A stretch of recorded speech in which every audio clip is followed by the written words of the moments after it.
Hello friends, आज है 24 अप्रैल यानी कि 24 अप्रैल और आज मनाया जा रहा है राष्ट्रीय पंचायती राज दिवस, नेशनल पंचायती राज डे। तो आइए जानते हैं कि राष्ट्रीय पंचायती राज दिवस क्यों मनाया जाता है और इसके पीछे की कहानी क्या है। तो ये सारी कहानी जानने के लिए प्लीज़ वीडियो को अंत तक जरूर देखिए और मेरे साथ बने रहे। आइए स्टार्ट करते हैं। पंचायती राज जो दिवस मनाया जाता है वो पंचायती राज संस्थाओं की स्थापना से संबंधित है। तो पंचायती राज संस्थाओं की स्थापना किस प्रकार हुई, उसका संवैधानिकरण किस प्रकार हुआ, आइए देखते हैं।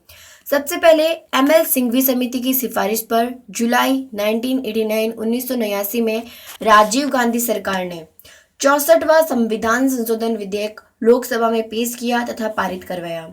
यानी कि जो हमारी पंचायती राज संस्था है वो 1989 में ही बन जाती, लेकिन राज्यसभा में ये जो 64वां संविधान संशोधन विधेयक है ये पारित होने से पहले ही क्या हो गई थी, लोकसभा भंग हो गई थी। उसके बाद आए थे पीवी नरसिम्हा राव। उनके प्रधानमंत्रित्व में कांग्रेस सरकार ने एक बार फिर पंचायती राज के संवैधानिकरण के मामले पर संविधान संशोधन विधेयक प्रस्तुत किया था। अतः यह विधेयक 73वें संविधान संशोधन अधिनियम 1992 के रूप में पारित हुआ। ये बात आपको बहुत अच्छे से ध्यान रखनी है कि जो पंचायती राज संस्थाओं का जो गठन है वो कौन से संविधान संशोधन के द्वारा किया गया था, 73वें संविधान संशोधन अधिनियम 1992 के रूप में। और यह अधिनियम है वो प्रभावी कब हुआ था, 24 अप्रैल 1993 को। इसीलिए जो पंचायती राज दिवस है वो कब मनाया जाता है, 24 अप्रैल को मनाया जाता है। और जो पहला पंचायती राज दिवस है वो कब मनाया गया था, वो 24 अप्रैल 2010 को बनाया गया था और इसकी घोषणा की थी हमारे पूर्व प्रधानमंत्री डॉक्टर मनमोहन सिंह जी ने। और 24 अप्रैल को पंचायती राज दिवस के रूप में मनाया जाने लगा। यह जो संविधान संशोधन लागू हुए थे, यानी कि जो 73वां संविधान संशोधन लागू हुआ उसके बाद पहली बार कौन से राज्य में चुनाव हुए थे, मध्य प्रदेश राज्य में चुनाव हुए थे। तो 73वें संविधान संशोधन अधिनियम में क्या किया गया था, कौन से उसमें विषय ऐड किए गए थे, कौन सा संशोधन किया गया था। तो इसमें बताया गया कि जो पंचायती राज है वो पंचायती राज राज्य सूची का विषय होगा, यानी कि इस पर जो कानून बनाने का अधिकार किसे होगा, राज्यों को होगा। इसलिए एक वर्ष के भीतर सभी राज्यों को भी 73वें संविधान संशोधन के अनुरूप कानून बनाकर अपने राज्य में लागू करना था। 73वें संविधान संशोधन के द्वारा संविधान में भाग 9 पंचायत नाम से अनुच्छेद 243 से 243 ओ कुल कितने अनुच्छेद हो गए, 16। कुल 16 अनुच्छेद तथा 11वीं अनुसूची जोड़ी गई तथा राज्य सूची को 29 विषय पंचायतों को सौंपे गए थे। यानी कि जो राज्य क्या कर सकता है, पंचायती राज्य की संस्था स्थापित करने के लिए उसे 29 विषय दिए गए थे और 29 विषय पर वो कानून बना सकता है। 73वें संविधान संशोधन में आपने देखा कि 16 अनुच्छेद है। तो जो 16 अनुच्छेद में क्या क्या कहा गया, किन किन से संबंधित है, उसके बारे में भी एक बार जल्दी से देख लेते हैं। पहला जो अनुच्छेद है वो अनुच्छेद 243 ए है और उसमें ग्राम सभा का गठन दिया गया है। दूसरा है वो है पंचायतों का गठन, अनुच्छेद 243 बी। क्योंकि आजकल जो एग्जाम में आपको सीधे जो अनुच्छेद का नाम है, अनुच्छेद का जो अनुच्छेद है वो सीधा पूछ लिया जाता है कि अनुच्छेद 243 बी में क्या कहा गया है। तो अनुच्छेद 243 बी किससे संबंधित है, पंचायतों के गठन से। अनुच्छेद 243 सी किससे संबंधित है, सदस्यों के चुनाव से।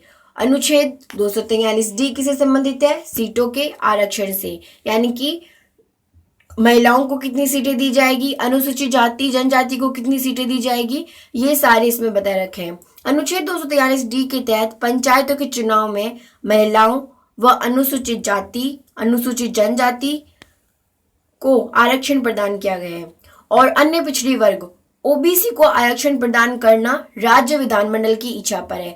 यानी कि एससी एसटी और महिलाओं को तो चुनाव में आरक्षण देना ही देना है, लेकिन ओबीसी को आरक्षण देना है या नहीं देना ये किसकी इच्छा पर निर्भर करेगा, राज्य विधानमंडल की इच्छा पर निर्भर करेगा और वो ही तय करेगा कि राज्य और ये जो इनका आरक्षण की जो अध्यक्ष पद है तो महिलाओं व ऐसे था एसटी को आरक्षण भी राज्य विधानमंडल की मर्जी पर तय होगा और इनको आरक्षण कितना मिलेगा ये भी कौन तय करेगा, राज्य विधानमंडल ही तय करेगा। अनुच्छेद जो 243 है वो किससे संबंधित है? वो पंचायतों के कार्यकाल से संबंधित है। अनुच्छेद 243 F यानी कि इसमें सदस्यों की योग्यता और अयोग्यता के बारे में बताया गया है। अनुच्छेद 243 F के अनुसार ही संस्थाओं के उम्मीदवारों के लिए न्यूनतम आयु कितनी है? 21 वर्ष है। और जो अनुच्छेद 43 G है उसमें पंचायतों की जो शक्तियां हैं, प्राधिकार है, उत्तरदायित्व है, उनके बारे में बताया गया है। अनुच्छेद 243 H में पंचायतों की करारोपण शक्ति यानी कि पंचायतों की अधिरोपित करने की शक्तियां और उनकी निधियों के बारे में प्रावधान किया गया है। और जो मोस्ट इंपोर्टेंट आपका अनुच्छेद है वो कौन सा है? राज्य वित्त आयोग यानी कि राज्य वित्त आयोग की स्थापना किस अनुच्छेद के अंतर्गत की जाती है? अनुच्छेद 243 I के अनुसार की जाती है। पंचायती राज संस्थाओं की वित्तीय स्थिति सुदृढ़ करने तथा पर्याप्त मात्रा में वित्तीय संसाधन उपलब्ध कराने हेतु सुझाव देने के लिए प्रत्येक राज्य के राज्यपाल द्वारा 5 साल में राज्य वित्त आयोग का गठन किया जाता है। हाल ही में आपको पता होगा कौन से वित्त आयोग का गठन किया गया है? 6ठे वित्त आयोग का गठन किया गया है और जिसके अध्यक्ष किसे बनाए गए हैं? डॉक्टर प्रद्युमन सिंह को बनाया गया। और इसका गठन किसके द्वारा किया गया है? अशोक गहलोत के द्वारा किया गया। उनकी सिफारिश पर जो राज्यपाल है हमारे, उनके द्वारा किया गया है।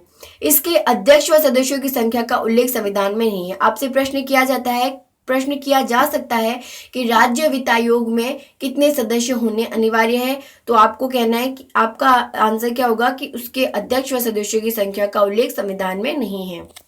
राज्य निर्वाचन आयोग, आपसे ये भी पूछा जा सकता है कि राज्य निर्वाचन आयोग का संबंध कौन से अनुच्छेद से है? तो राज्य निर्वाचन आयोग का संबंध अनुच्छेद 243 के से है। राज्य वित्त आयोग अनुच्छेद 243 I और राज्य निर्वाचन आयोग अनुच्छेद 243 के। प्रत्येक राज्य में पंचायती राज संस्था के चुनाव निष्पक्ष व समय पर करवाने हेतु पृथक से राज्य चुनाव आयोग की स्थापना की जाएगी, जिसका प्रमुख राज्य निर्वाचन आयुक्त होगा। और जो ये राज्य निर्वाचन आयुक्त होगा इसकी नियुक्ति किसके द्वारा की जाएगी? राज्यपाल के द्वारा की जाएगी। आप इस अनुच्छेद को ऐसे याद कर सकते हो कि निर्वाचन आयोग यानी कि निर्वाचन मतलब क्या होता है? चुनाव में कौन खड़ा होगा? तो कौन किसे शुरू होता है? के से, KON। तो चुनाव में कौन खड़ा होगा? तो के, तो राज्य निर्वाचन आयोग अनुच्छेद 243 की। और जो राज्य वित्त आयोग है, तो वित्त मतलब क्या होती है? हमारी इनकम। तो अनुच्छेद 243 I फॉर इनकम। तो आप इसको ऐसे थोड़ा माइंड लगा के ट्रिक से आप इसे याद कर सकते हैं, क्योंकि एग्जाम में क्या होता है हम कंफ्यूज हो जाते हैं कि 243 के था कि 243 I था। और जो अनुच्छेद 243 L है वो है संघ राज्य क्षेत्रों में लागू होना। अनुच्छेद जो 243 M है वो कुछ क्षेत्रों में लागू नहीं होना, यानी कि जो हमारा 73वां संविधान संशोधन है वो नागालैंड, मेघालय, मिजोरम, मणिपुर राज्य में पर्वतीय क्षेत्र के अधीन जिला परिषदें और पश्चिम बंगाल के दार्जिलिंग के ऐसे पर्वतीय क्षेत्र जिनमें दार्जिलिंग गोरखा पर्वतीय परिषद विद्यमान है वहां पर ये लागू नहीं होता है। और जो लास्ट और अंतिम आपका अनुच्छेद है 243 O, ये निर्वाचन संबंधी न्यायालय में प्रश्नगत नहीं होना है। तो आपने देखा जो हमारा 73वां संविधान संशोधन है वो कब लागू हुआ था? 1992 को। 24 अप्रैल 1993 को ये प्रभावी हुआ था। और इसी 24 अप्रैल को लागू होने के कारण पंचायती राज दिवस मनाया जाता है। पहला पंचायती राज दिवस कब मनाया गया था? 24 अप्रैल 2010 को मनाया गया था। और इसमें कुल कितने अनुच्छेद हैं? 243 A से 243 O अनुच्छेद है। 243 A से लेकर 243 O तक है, कुल 16 अनुच्छेद है। और इसमें कुल कितने विषय? 29 विषय हैं। कौन से भाग में जोड़ा गया था? तो संविधान के भाग 9 में जोड़ा गया था, पंचायत राज के नाम से जोड़ा गया था। ये सारी बातें आपको अच्छे से ध्यान रखनी है। आई होप आपको ये वीडियो अच्छी लगी होगी, और अगर ये वीडियो आपके लिए हेल्पफुल रहती है तो प्लीज वीडियो को लाइक एंड शेयर जरूर कीजिएगा। Thank you, have a nice day.